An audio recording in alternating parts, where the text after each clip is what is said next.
रूस यूक्रेन जंग के बीच अभी की बहुत बड़ी खबर। रूस पर हमले की योजना बना रहा है अमेरिका। अमेरिका कर सकता है रूस पर एयर स्ट्राइक। पश्चिमी देशों के साथ मिलकर रूस पर एयर स्ट्राइक करने की तैयारी हो रही है। यह बहुत बड़ी खबर है, दुनिया को हिलाकर रख देने वाली खबर है। हमले को लेकर रूस के रक्षा मंत्रालय ने यह बड़ा दावा किया है कि अमेरिका रूस पर एयर स्ट्राइक कर सकता है और इसमें अमेरिका को दूसरे वेस्टर्न कंट्रीज का भी साथ मिल सकता है। दूसरे पश्चिमी देश भी अमेरिका के साथ आ सकते हैं, यानी आने वाले वक्त में रूस के ऊपर बड़े हमले की तैयारी की जा रही है, एयर स्ट्राइक की तैयारी की जा रही है, जिसमें अमेरिका को कई और पश्चिमी देशों का भी साथ मिला है।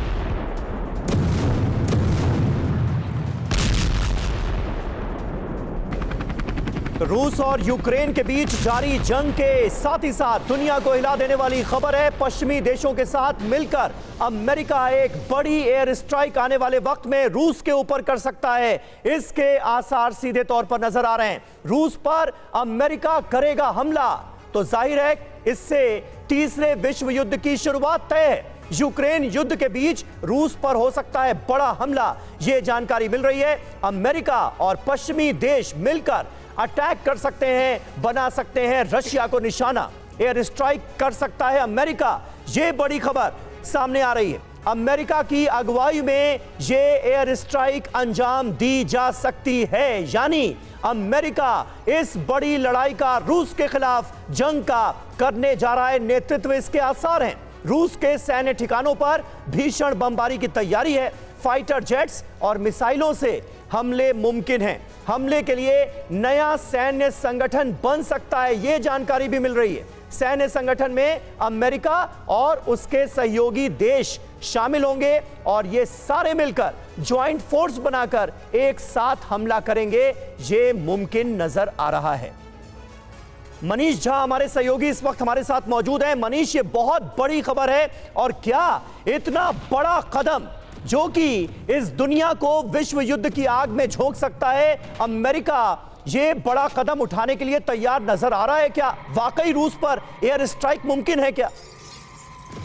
देखिए समीर, रूस से जो खबरें आ रही है तो मैं कह सकता हूं कि भले ही आज मंगलवार का दिन है, लेकिन ये बेहद ही अमंगलकारी पूरी साजिश दिखाई दे रही है। रूस के रक्षा मंत्रालय की तरफ से यह दावा किया गया है, जिसमें उनका कहना है कि अमेरिका और उनके सहयोगी देश एक ज्वाइंट ऑपरेशनल फोर्स बनाएंगे और उस ज्वाइंट ऑपरेशनल फोर्स के जरिए ग्लोबल स्ट्राइक किया जाएगा रूस के अहम सैन्य ठिकानों पर। और उसका पर्पस होगा कि रूस के तमाम जो क्रिटिकल इंफ्रास्ट्रक्चर है उसको एक बार में ही तबाह कर दिया जाए। एक साथ अलग अलग जगह से हमला होगा। रूस के जो स्ट्रेटेजिक एक्सपर्ट हैं उनका मानना यह है कि दरअसल अगर रूस वर्सेस नाटो हो तो उसमें नाटो के सभी देशों को आने की मजबूरी होगी, लेकिन ज्वाइंट ऑपरेशनल फोर्स के तौर पर अमेरिका और कुछ सहयोगी देश आएंगे, तो ऐसे में नाटो के सभी देशों को नहीं आना पड़ेगा। और यह तैयारी हो रही है कि रूस के खिलाफ सीधे हमला किया जाए, एक ग्लोबल स्ट्राइक हो जिसमें फाइटर जेट का इस्तेमाल हो, कई तरह के मिसाइल का इस्तेमाल हो, और फिर उसके बाद का जो डेवलपमेंट होगा निश्चित तौर पर वो तीसरे विश्व युद्ध की ओर लेकर जाएगा। और यह दावा कोई हम और आप नहीं कर रहे हैं, यह दावा रूस का रक्षा मंत्रालय कर रहा है। रूस के रक्षा मंत्रालय की जो स्ट्रेटेजिक अफेयर्स मामले की ऑफिशियल मैगजीन है उसमें उन्होंने इस पूरी पॉसिबिलिटीज पर डिस्कस किया है और उनका कहना है कि इस तरह की सिचुएशन बन सकती है, इसलिए रूस ने अपने निश्चित तौर पर बहुत बड़ी खबर है और दुनिया को चिंता में डालने वाली खबर है। रूस का रक्षा मंत्रालय खुद ये बड़ा दावा कर रहा है कि अमेरिका रूस के ऊपर आने वाले वक्त में कर सकता है एयर स्ट्राइक। आगे बढ़ते हैं। लोकसभा चुनाव से पहले आज योगी कैबिनेट का विस्तार होने जा रहा है। 4 नए मंत्रियों के शपथ लेने की संभावना है, जिसमें ओपी राजभर, दारा सिंह चौहान मंत्री बन सकते हैं। इसके साथ साथ आरएलडी कोटे से अनिल कुमार, जो कि पुरकाजी विधानसभा से आते हैं, उनके भी मंत्री बनने की संभावना है। बीजेपी से सुनील शर्मा को भी मंत्री बनाया जा सकता है और आज शाम 5 बजे लखनऊ राजभवन में यह शपथ ग्रहण का कार्यक्रम रखा गया है। संभावना यह जताई जा रही है कि कुछ और भी चेहरे ऐसे हो सकते हैं जो चौंकाने वाले होंगे, लेकिन फिलहाल ये 4 नाम अब तक सामने आए हैं। और सवाल यह है कि यूपी कैबिनेट में किसको मिल रही है एंट्री और किसको करना होगा इंतजार। सबसे पहला नाम आपको बता दे, ओम प्रकाश राजभर, जो कि एसबीएसपी पार्टी के अध्यक्ष हैं। पहले भी मंत्री रह चुके हैं और बीच में बीजेपी का दामन छोड़कर समाजवादी पार्टी में चले गए थे, लेकिन अब वो वापस आ चुके हैं। दूसरा बड़ा नाम दारा सिंह चौहान, जो अभी अभी बीजेपी के कोटे से एमएलसी बने हैं, उनके भी मंत्री बनने की पूरी संभावना है। तीसरा नाम है अनिल कुमार, जो कि आरएलडी कोटे से विधायक हैं, उनको भी आरएलडी कोटे में मंत्री बनाया जा सकता है। और चौथा नाम है सुनील शर्मा का, जो कि साहिबाबाद से विधायक है, वो भी मंत्री बन सकते हैं। तो इन 4 नामों की चर्चा फिलहाल बहुत ज्यादा तेज है। एक और बड़ी खबर है, मंत्री बनने से पहले राजभर ने TV9 से बातचीत की है। मंत्री बनने की खबर पर इशारों में मोहर लगाई। राजभर ने कहा, वंचितों की भलाई के लिए करेंगे काम। आज यूपी में मंत्रिमंडल विस्तार हो रहा है और जिनके एक नाम को तय माना जा रहा है, मतलब 100%, तो वो और कोई नहीं, यूपी की राजनीति के पियर का चाचा यानी ओम प्रकाश राजभर जी। अब बड़े खुश हो रहे हैं। नहीं, आपने पियर का चाचा का, इस पे खुश हो रहे हैं। ये खुश तो और भी वजहों से होंगे आज आप। नहीं, हम तो हमेशा खुश रहते हैं। आप चाहे जब भी मिले हो, हम हमेशा खुश रहते हैं। नहीं, आपने कहा था कि आचार संहिता लगने से पहले ओम प्रकाश राजभर को मंत्री बनना है और ये हो रहा है। तो हम सच्चाई बोलते हैं, सच बोलते हैं और रिजल्ट आपके सामने रहता है। चाहे विपक्षी एकता पर मैंने कहा कि कुछ लोग जो गोल तो बनी है, लेकिन कुछ लोग सट के 24 में मोदी जी को प्रधानमंत्री बनाएंगे, कुछ लोग हट करके, तो सट भी गए और हट भी गए। चाहे ममता जी को देख लीजिए, चाहे पंजाब मान जी को देख लीजिए, तमाम लोग, कुछ लोग सट हट के, सब लोग सहयोग कर रहे हैं। 5 साल के बाद मंत्रिमंडल में आपकी वापसी हो रही है ऑलमोस्ट, तो तब और आज कोई प्राथमिकताएं भी आपने तय की होंगी? देखिए, हमारी हमेशा प्राथमिकता रहती है कि गरीब, कमज़ोर, पिछड़ी, दलित, अल्पसंख्यक, शोषित, वंचित जो हैं, आदिवासी हैं, उनको जागृत करना। जो बाबा साहब डॉक्टर अंबेडकर जी ने संविधान में व्यवस्था दिया, उनके लिए अधिकार दिया है, उसके लिए उनको जागृत करना। वो अच्छी शिक्षा हासिल करें, समाज में अच्छा जीवन जिए, रोजगार अच्छा उनको मिले, नौकरी मिले, स्वास्थ्य बढ़िया, अगर कोई दिक्कत हो तो अच्छी आप स्वास्थ्य। जब ये सब बता रहे हैं ना, तो मुझे लग रहा है कि कोई आपको विभाग आपके मन में है क्या, कि स्वास्थ्य, शिक्षा, आप जो बात कर रहे हैं, ऐसा कोई आपने सेट कर रखा है क्या? नहीं नहीं, ये तो बात मैं सब बराबर मैं 21 साल से बोलता हूँ कि भाई एक समान अनिवार्य फ्री शिक्षा हो जाए तो एक रूपता आ जाए।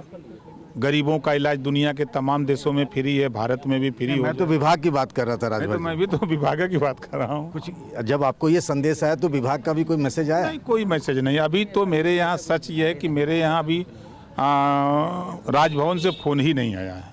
अच्छा। और जो चीज़ें खबरें मिल रही हैं, वो खबरें जो आपने बताया कि एक कटु सत्य है कि 5 बजे विस्तार होने की प्रबल संभावना है। आपको एक सीट मिली है गठबंधन में, बात वहीं तक रहेगी या आगे जाएगी? एमएलसी को लेकर भी कुछ बात है?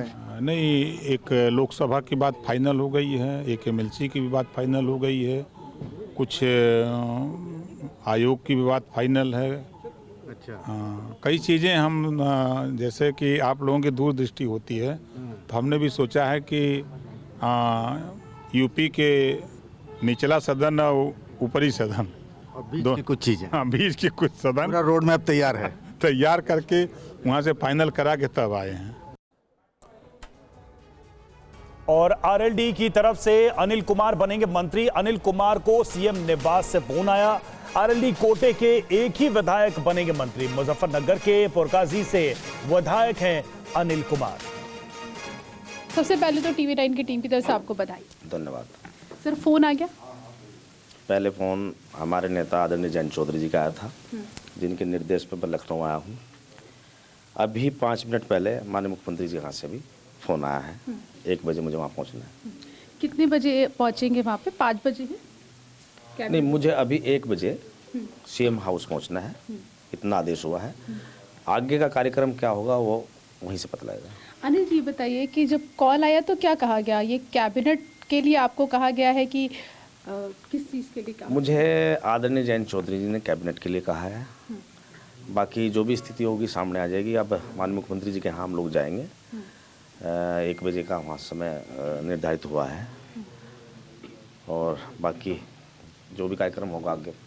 विभागों को लेकर अगर मैं बात करूं तो कौन से विभाग की आपको उम्मीद है या किस विभाग में आप काम करना चाहते हैं जहां पे आपको लगता है कि आप लोगों के लिए अच्छा काम कर सकते हैं? देखो, कोई भी व्यक्ति जो एमएलए होता है ना, वो मंत्री पद की आस उम्मीद करता है, विभाग की उम्मीद नहीं करता। वो पहले ही कहता है कि मिनिस्टर बन जाए, वो उसके नेता का आदेश होता है। मेरे नेता का आदेश ये हुआ कि आप अनिल लखनऊ जाइए, आप को हम आगे ताकत देने जा रहे हैं। तो मैं उनके आदेश पे यहाँ हूँ। उनका मैं आभार किस प्रकार कैसे करूँ, उसके लिए मेरे पास शब्द भी नहीं है हमारे नेता के लिए। पंकज झा हमारे साथ इस वक्त लखनऊ से जुड़े हुए। पंकज, क्या मायने हैं इस कैबिनेट विस्तार के, क्योंकि एक तरफ तो लोकसभा चुनाव है और दूसरी तरफ जो गए थे उसमें से कुछ लोग वापस आए और उनको भी जगह दी जा रही है। देखिए, सबसे बड़ा पॉलिटिकल मैसेज जो ये है कि बीजेपी के ऊपर ये आरोप लगते रहे कि अपने सहयोगी दलों को वो सहेज कर नहीं रख पाती है। जैसा शिरोमणि अकाली दल या फिर जब शिवसेना उद्धव ठाकरे की तरफ से ये बार बार कहा जाता रहा था, यूपी में कम से कम ये दिखाने की कोशिश की जा रही है कि हम सब साथ साथ हैं, सबका उतना ही मान सम्मान है। पिछले साल जुलाई के महीने में ओम प्रकाश राजभर की एनडीए में फिर से वापसी हुई थी और लंबे अरसे से वो मंत्री बनने की बात कहते रहे थे, कहे आचार संहिता से पहले उनको मिलना चाहिए मौका। तो राजभर बिरादरी की अगुवाई करने वाले सुहेलदेव भारतीय समाज पार्टी के ओम प्रकाश राजभर को मंत्रिमंडल विस्तार में जगह दिया जा रहा है। सबसे नए नवेले अगर एंट्री हुई है एनडीए में तो वो है जयंत चौधरी की राष्ट्रीय लोकदल पार्टी। राष्ट्रीय लोकदल के बारे में जयंत चौधरी का ये था कि उनके कम से कम 2 लोगों को मंत्रिमंडल में शामिल किया जाए, एक को कैबिनेट मंत्री, दूसरे को राज्य मंत्री। लेकिन उनकी तरफ से एक कैबिनेट मंत्री की जगह दी जा रही है और वो अनिल कुमार जो कि एससी बिरादरी के हैं, उनको मंत्रिमंडल विस्तार में जगह दिया जा रहा है। तीसरे दारा सिंह चौहान की बात कीजिए, वो भी अति पिछड़े वर्ग से आते हैं। और चौथे जो हैं वो बीजेपी का अपने सुनील शर्मा की बात कीजिए। एक सामाजिक समीकरण ओबीसी, एससी और साथ ही अगड़े, एक सोशल रेनबो जो बीजेपी का बेस है यूपी में कम से कम देखें, वो इससे झलकता है मंत्रिमंडल विस्तार से। और आज शाम वही मंत्रिमंडल विस्तार हो रहा है। ठीक है पंकज, बहुत बहुत शुक्रिया आपका इस जानकारी। और खबरों में आगे बढ़ते हैं। पीएम मोदी ने तेलंगाना के संगारेड्डी में एक जनसभा को संबोधित किया। अपने संबोधन में पीएम ने परिवारवाद को लेकर विपक्षी दलों पर जमकर निशाना साधा। जहां जहां परिवारवादी पार्टियां राज कर रही हैं, वो परिवार तो मजबूत हुआ, लेकिन वो राज्य बर्बाद हुआ है कि नहीं हुआ है? वो परिवार मजबूत हो गए, वो राज्य मजबूत नहीं हुआ। क्या ये परिवारवादी राजनीति चलनी चाहिए? ये परिवारवादी पार्टियां लोकतंत्र की विरोधी है कि नहीं है? ये परिवारवादी पार्टियां टैलेंट की विरोधी है कि नहीं है? ये परिवारवादी युवा की विरोधी है कि नहीं है? जब मैं ये कहता हूं तो ये लोग क्या कहते हैं? जब मैं परिवारवाद का विरोध करता हूं, जब मैं कहता हूं कि परिवारवाद लोकतंत्र के लिए खतरा है, जब मैं कहता हूं कि परिवारवाद नई टैलेंट को उभरने नहीं देता, तो ये लोग जवाब नहीं देते हैं। उस उल्टा क्या कहते हैं? ये कहते हैं मोदी का कोई परिवार ही नहीं है। और वहीं प्रधानमंत्री नरेंद्र मोदी ने तेलंगाना को 6800 करोड़ रुपए की कई विकास परियोजनाओं की सौगात दी। ये रिपोर्ट देखिए। पीएम मोदी ने आज तेलंगाना में सड़क, रेल, पेट्रोलियम और प्राकृतिक गैस जैसी कई प्रमुख क्षेत्रों के लिए 6800 करोड़ रुपए से अधिक की विकास परियोजनाओं का उद्घाटन और शिलान्यास किया। संगारेड्डी में पीएम ने रोड शो के दौरान जनसभा को भी संबोधित किया। जब मैं परिवारवाद का विरोध करता हूं, जब मैं कहता हूं कि परिवारवाद लोकतंत्र के लिए खतरा है, जब मैं कहता हूं कि परिवारवाद नई टैलेंट को उभरने नहीं देता, जब मैं कहता हूं कि परिवारवाद युवाओं का अवसर रोकता है, तो ये लोग जवाब नहीं देते हैं। उस उल्टा क्या कहते हैं? ये कहते हैं मोदी का कोई परिवार ही नहीं है। क्या परिवार वालों को चोरी करने का लाइसेंस मिल गया है क्या? पीएम मोदी ने संगारेड्डी में इंडियन ऑयल पारादीप हैदराबाद उत्पाद पाइपलाइन का भी उद्घाटन किया। जन विश्वास रैली में लालू यादव के पीएम मोदी पर हमले के बाद बीजेपी ने विपक्ष को निशाने पर लिया है। बीजेपी के नेताओं ने पहले तो अपना ट्विटर हैंडल पर नाम के साथ लिखा मोदी का परिवार और अब दिल्ली में मोदी के परिवार के पोस्टर लगाए गए हैं। दिल्ली के आईटीओ, मंडी हाउस और दूसरी जगहों पर होर्डिंग्स लगे हैं जिस पर लिखा गया है, हम भी हैं मोदी का परिवार। पोस्टर्स पर बीजेपी दिल्ली उपाध्यक्ष कपिल मिश्रा का नाम लिखा है। पोस्टर पर यह भी लिखा गया है कि 140 करोड़ जनता है मोदी का परिवार। देश के बच्चों का भी जिक्र है। इन पोस्टर्स के जरिए इंडिया गठबंधन के नेताओं पर भी निशाना साधा गया है। आज देश के कोटि कोटि बच्चे, बुजुर्ग, ये मोदी का परिवार है जिसका कोई नहीं है, वो भी मोदी के हैं और मोदी उनका है। मेरा भारत, मेरा परिवार। दरअसल लालू प्रसाद यादव के बयान पर पीएम मोदी के इस पलटवार के बाद बीजेपी ने विपक्ष पर एक बार फिर से आक्रामक अंदाज में हमला किया है। कल बीजेपी के तमाम बड़े नेताओं ने एक्स पर अपना बायो बदला और लिखा मोदी का परिवार, और अब दिल्ली की सड़कों पर नजर आ रहे हैं ये पोस्टर्स। 2019 में राहुल गांधी ने चौकीदार शब्द को लेकर जिस तरीके से प्रधानमंत्री पर टिप्पणी की थी, बीजेपी ने मैं भी चौकीदार करके एक पूरा कैंपेन सोशल मीडिया पर चलाया था, और अब उसी तरह का कैंपेन मोदी का परिवार पहले सोशल मीडिया और अब पोस्टरों के जरिए सामने आ गया है। और पीएम मोदी के परिवार पर दिए गए बयान के बाद पक्ष विपक्ष आमने सामने है। देखिए आरजेडी और बीजेपी नेताओं की प्रतिक्रिया। जब आपके ही पार्टी में परिवारवाद है, आपके सहयोगी दलों में परिवारवाद है, उस पर आप चुप हैं।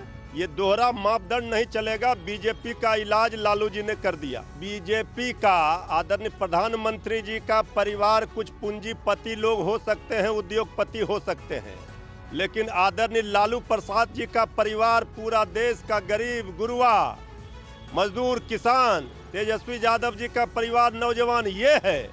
इसलिए दोनों के परिवारवाद में अंतर है। लालू जी कान खोल कर सुन लीजिए। आपके परिवार में तेजस्वी तेज प्रताप, सोनिया जी के परिवार में राहुल प्रियंका, उदयनिधि के परिवार में स्टालिन, मुलायम जी के परिवार में अखिलेश, हमारे परिवार में, मोदी जी के परिवार में 140 करोड़ की जनता है, और आपके परिवार में केवल आपके बेटा और बेटी है। देखिए, लालू जी के लिए केवल उनका परिवार ही देश है, और हमारे लिए देश परिवार है। और आज कांग्रेस पार्टी अपने घोषणा पत्र ड्राफ्ट को अंतिम रूप देगी। इस बार घोषणा पत्र जल्दी लाने की तैयारी में है कांग्रेस। सभी बड़े मुद्दों को घोषणा पत्र में जगह देने की प्लानिंग की गई है। क्षेत्रीय भाषाओं में भी जारी किया जाएगा कांग्रेस का मैनिफेस्टो। प्रचार प्रसार के लिए एआई की भी मदद लेने की योजना है।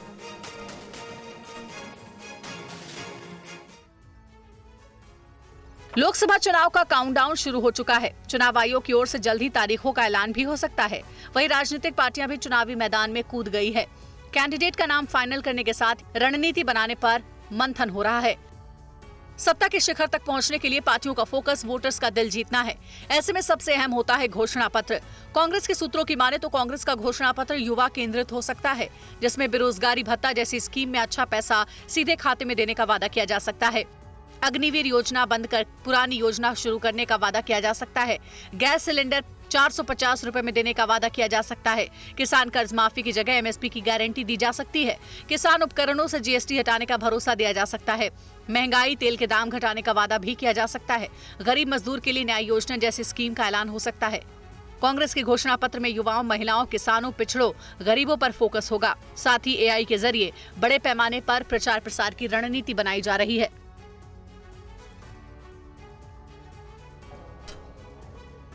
और न्याय यात्रा के दौरान राहुल गांधी आज उज्जैन के महाकाल मंदिर भी जाएंगे। बीजेपी राहुल के मंदिर प्रेम पर तंज कस रही है। ये रिपोर्ट देखिए। मध्य प्रदेश में न्याय यात्रा के दौरान राहुल गांधी बेरोजगारी और किसान से जुड़े मुद्दों पर संवाद कर रहे हैं। राहुल गांधी की न्याय यात्रा आज शाजापुर से शुरू होकर उज्जैन पहुंचेगी, जहां दोपहर बाद राहुल महाकाल मंदिर में पूजा अर्चना करेंगे। उसके बाद राहुल गांधी करीब 3 किलोमीटर का रोड शो करेंगे। मुख्य कार्यक्रम जिसको कहते हैं हाईलाइट, वो 2 बजे का है। उज्जैन में राहुल गांधी जी श्री महाकालेश्वर मंदिर जाएंगे। उज्जैन की विशेषता हमारे लिए ये है कि उज्जैन एकमात्र शहर है जो भारत जोड़ो यात्रा में शामिल था और भारत जोड़ो न्याय यात्रा में भी शामिल है। राहुल गांधी इस बार अपनी न्याय यात्रा के दौरान मंदिरों में भी माथा टेक रहे हैं, जिस पर बीजेपी हमला कर रही है।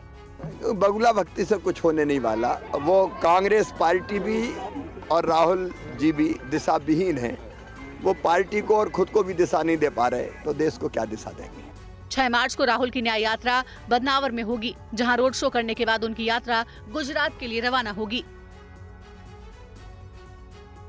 पंजाब में आम आदमी पार्टी और कांग्रेस के बीच वार पलटवार जारी है। आज कांग्रेस नेताओं ने विधानसभा के बाहर जमकर विरोध प्रदर्शन किया है। तस्वीरें चंडीगढ़ की है, जहां आज विधानसभा के बाहर कांग्रेस के विधायकों ने बैनर पोस्टर के साथ विरोध प्रदर्शन किया। भगवंत मान सरकार के खिलाफ जमकर नारेबाजी की गई। किसानों के साथ साथ दूसरे मुद्दों को लेकर ये विरोध प्रदर्शन किया गया। भगवंत मान सरकार के खिलाफ गंभीर आरोप लगाए गए। दरअसल विपक्ष ने सरकार को घेरने की रणनीति बनाई है। विपक्ष ने शुभकरण सिंह की मौत, किसान आंदोलन और कानून व्यवस्था का मुद्दा सदन में उठाने का फैसला किया है। युवा किसान शुभकरण सिंह की मौत मामले में पुलिस ने 0 FIR की। इस पर कांग्रेस ने सवाल उठाए हैं। कांग्रेस का कहना है कि शुभकरण सिंह मौत मामले में 0 FIR दर्ज करने के बाद ये साफ हो गया है कि भगवंत मान हरियाणा के पक्षधर हैं। मुख्यमंत्री भगवंत मान को इस्तीफा दे देना चाहिए। कल बजट सत्र के दौरान सदन में भगवंत मान और नेता प्रतिपक्ष प्रताप सिंह बाजवा के बीच तीखी नोकझोंक देखने को मिली। जमकर आरोप प्रत्यारोप लगाए गए, जिसके बाद सदन की कार्यवाही रोकनी पड़ गई थी। और यूपी पुलिस भर्ती पेपर लीक मामले में बड़ी कार्रवाई। भर्ती बोर्ड अध्यक्ष रेणुका मिश्रा को हटाया गया, राजीव कृष्ण को दी गई जिम्मेदारी।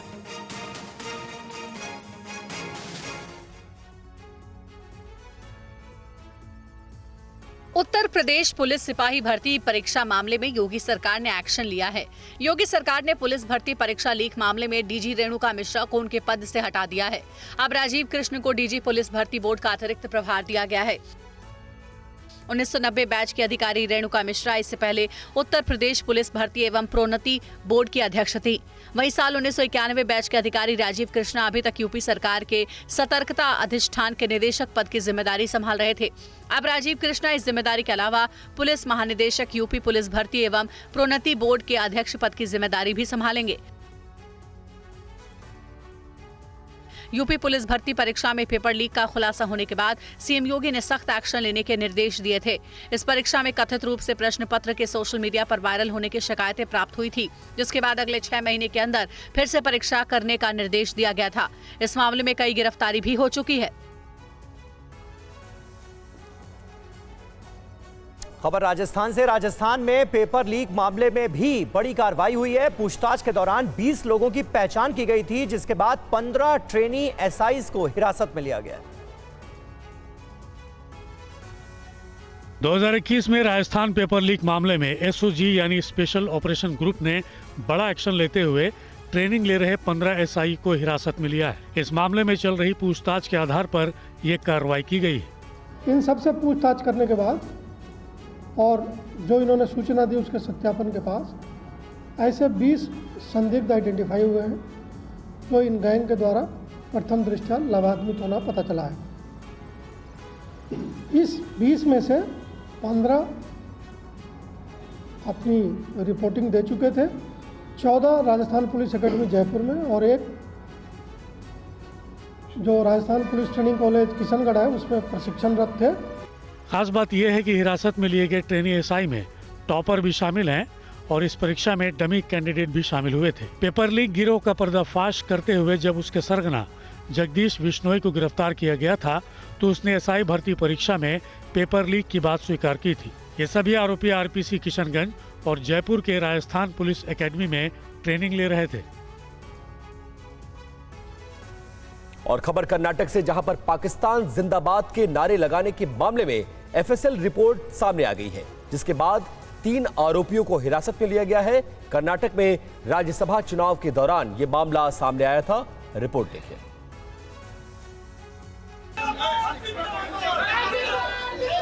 कर्नाटक विधानसभा में पाकिस्तान जिंदाबाद के नारे लगाने से जुड़ी एफएसएल रिपोर्ट के आधार पर बेंगलुरु पुलिस ने 3 आरोपियों को गिरफ्तार किया। कर्नाटक सरकार ने रिपोर्ट की पुष्टि करते हुए बताया कि मामले में सख्त एक्शन लिया जा रहा है। So based on that, FSL has not said who has said that. Okay. They have just said that it has been confirmed and there is no intervention of any kind. It's a straightforward, continuous video that they have examined, and they have confirmed that there was a shouting like Pakistan Zindabad. Based on that, we have identified 3 persons who were very close and looking at the lip movement and so on. Police ने नारेबाजी के मामले में मुनावर, मोहम्मद शफी और इल्ताज को गिरफ्तार किया है। घटना के बाद बीजेपी ने सिद्धारमैया सरकार के खिलाफ मोर्चा खोला। बीजेपी के प्रदेश अध्यक्ष BY विजेंद्र ने सरकार पर आरोपियों को बचाने और वीडियो के साथ छेड़छाड़ करने के भी आरोप लगाए थे। खबर महाराष्ट्र से है। महाराष्ट्र में अभी तक सीट शेयरिंग को लेकर विपक्षी गठबंधन में पेच फंसा हुआ है। वहीं दूसरी ओर MVA की तरफ से एक युवा मोर्चा तैयार किया गया है। महाराष्ट्र की राजनीति काफी दिलचस्प नजर आ रही है। न तो NDA में सीट बंटवारे को लेकर कुछ फाइनल हुआ और न ही विपक्षी गठबंधन में। उत्तर प्रदेश के 80 लोकसभा सीट के बाद महाराष्ट्र 48 सीट के साथ देश का दूसरा सबसे बड़ा राज्य है। जाहिर है दोनों तरफ से पूरी रणनीति तैयार की जाएगी और इसी को देखते हुए MVA ने युवाओं को इंडी गठबंधन से जोड़ने के लिए एक योजना भी तैयार की है। इस योजना के तहत MVA के तीनों प्रमुख दल के युवा इकाइयों का संयुक्त फ्रंट बनाया गया है। लोकसभा की सभी 48 सीटों पर इस युवा फ्रंट द्वारा जनसभाओं, नुक्कड़ सभाओं और युवा बैठकों का आयोजन होगा। 6 तारीख को इसकी मीटिंग है। महाराष्ट्र अभिमान रैली का आयोजन किया गया है। साथ ही आज महाराष्ट्र में कांग्रेस की अहम बैठक बुलाई गई है। कांग्रेस की ये बैठक मुंबई ऑफिस में हो रही है। बैठक लोकसभा चुनाव की सीटों को लेकर हो रही है और इस बैठक में नाना पटोले, सुशील शिंदे, यशोमती ठाकुर, बाला साहेब थोराट सहित कई वरिष्ठ नेता मौजूद हैं। तृणमूल कांग्रेस के विधायक रामेंदु सिन्हा रॉय ने अयोध्या के राम मंदिर पर विवादित बयान दिया। रामेंदु के बयान के बाद बीजेपी नेता शुभेंदु अधिकारी ने जोरदार पलटवार किया। देखिए रिपोर्ट। पश्चिम बंगाल की तारकेश्वर विधानसभा सीट से टीएमसी विधायक रामेंदु सिन्हा रॉय ने राम मंदिर को अपवित्र बताते हुए हिंदुओं को वहां पूजा नहीं करने की सलाह दी है।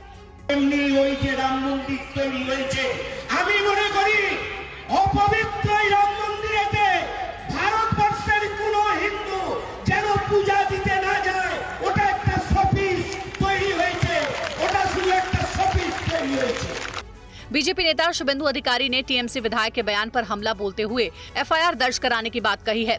उन्होंने कहा है कि उनके बयान से करोड़ों हिंदुओं की आस्था को चोट पहुंची है। साथ ही शुभेंदु अधिकारी ने कहा कि टीएमसी नेताओं की ये भाषा है। उनके बयान ने टीएमसी नेतृत्व के भगवान राम के प्रति सम्मान और आस्था के स्तर को उजागर कर दिया है। बीजेपी नेता शुभेंदु अधिकारी के ट्वीट के बाद रामेंदु सिन्हा रॉय भड़क गए। उन्होंने कहा कि आज ये साबित हो गया कि बीजेपी का मतलब धप्पाबाजों की पार्टी है। रामेंदु सिन्हा रॉय ने चुनौती देते हुए कहा कि यदि आप में हिम्मत है तो उनके पूरे बयान को सार्वजनिक किया जाए। वो इस पर बहस करने के लिए तैयार हैं। और इसी मसले को लेकर भारतीय जनता पार्टी की तरफ से इस वक्त एक प्रेस कॉन्फ्रेंस हो रही है। सुनते हैं रविशंकर प्रसाद क्या कह रहे हैं। One language, one tradition, one culture, then only it is nation. India is not a nation but a sub continent.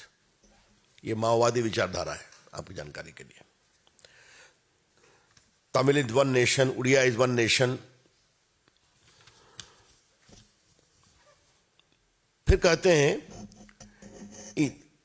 If this is your जय Shri Ram, if this is your Bharat Mata ki jai, we will never accept that. Jai Shri Ram and Bharat Mata. Tamil don't accept.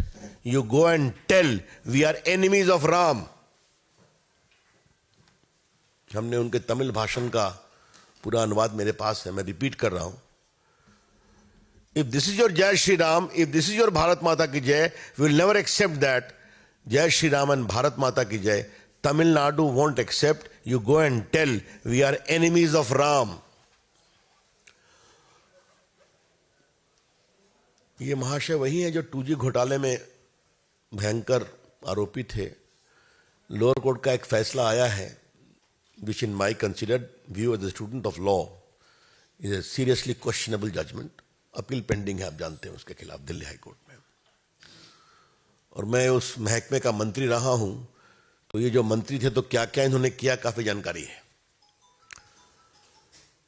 लेकिन मेरा सवाल ये है कि ये टिप्पणी उनके एक नेता की है, इसके पहले स्टालिन की थी, वो MP भी है, संविधान की शपथ ली है।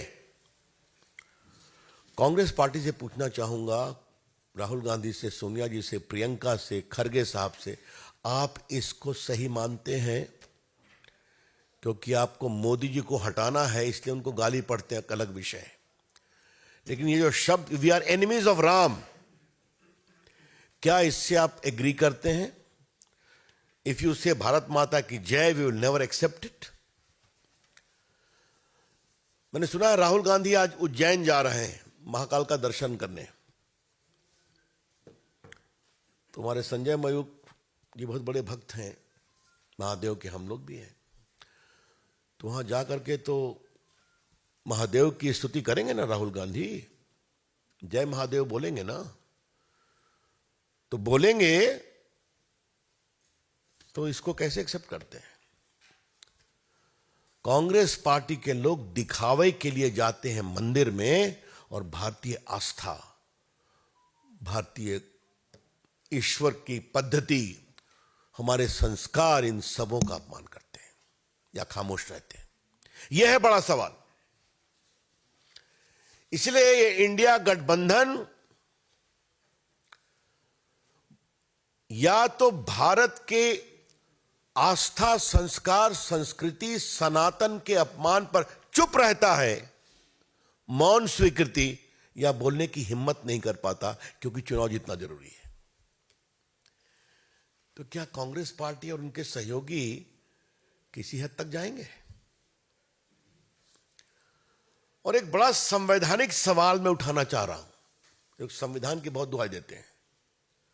संविधान में लिखा हुआ है India that is Bharat. Bharat को एक संवैधानिक एकता संविधान में दी गई है और जितने भारत के स्टेट्स हैं उनका नाम उसमें है, जितने भारत की भाषा है उनको विशेष दर्जा दिया गया है। तो यही तो विविधता में एकता का मूर्त रूप संविधान में है।